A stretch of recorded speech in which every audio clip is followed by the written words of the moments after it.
संतोष देशमुख सरपंचाचा खून आणि त्यानंतर झालेल्या आरोपीची म्हणजे आरोपी फरार होणं, गुन्हा दाखल होण्यास विलंब होणं आणि सुरुवातीला खून होण्याच्या पूर्वी या प्रकरणामध्ये पोलिसांची भूमिका, हे सर्वच एक पोलिसांच्या कार्यक्षमतेवर, पोलिसांच्या विश्वासार्हतेवर एक प्रश्नचिन्हच निर्माण करणारे आहे. महाराष्ट्र पोलिसांचा नाव आणि दरारा आता गायब होताना दिसतोय. हे दुर्दैवानं म्हणावं लागतं. जो धाक होता, जो दरारा होता, पोलिसांचा एकूणच या राज्यामध्ये किंवा महाराष्ट्रामध्ये नव्हे देशामध्ये एक नावलौकिक होता महाराष्ट्र पोलिसांचा. आता सगळं हळूहळू त्याची घसरण होताना दिसते. हे राज्याचं दुर्दैव आहे. संतोष देशमुखांच्या खून प्रकरणामध्ये पोलिसांनी फार मोठी भूमिका, मी स्पष्ट आरोप करतोय की दिरंगाई केली. आरोपीच्या गुन्ह्यावर पांघरुण घालण्यासाठी काही अधिकाऱ्यांनी बीडच्या प्रयत्न सुद्धा केले. त्या पुढे जाऊन सांगेल की 22 दिवस वाल्मिक कराड गायब होते, फरार होते. यांची माहिती पोलिसांना होती, पण पकडण्यामध्ये सुद्धा वेळकाळूपणा केला. आणि एवढ्या गंभीर अशा गुन्ह्यासाठी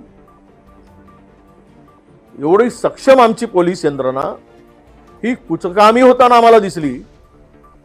याचं फार वाईट वाटलं. जेव्हा शपथविधी नागपूरमध्ये होता तेव्हा वाल्मिक कराड हा नागपूरमध्ये असल्याची चर्चा आहे. असेल त्याबाबतची माहिती सभागृहामध्ये जितेंद्र आव्हाडांनी मांडली, आमच्या दसांनी मांडली, सुरेश दसांनी.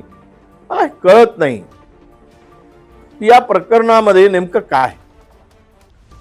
एक मंत्री सत्तेतला, दुसरा सत्तेतलाच आमदार,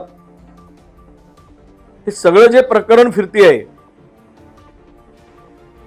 खरं म्हणजे एकामेकावर पुन्हा आरोप दोनही पक्षाची.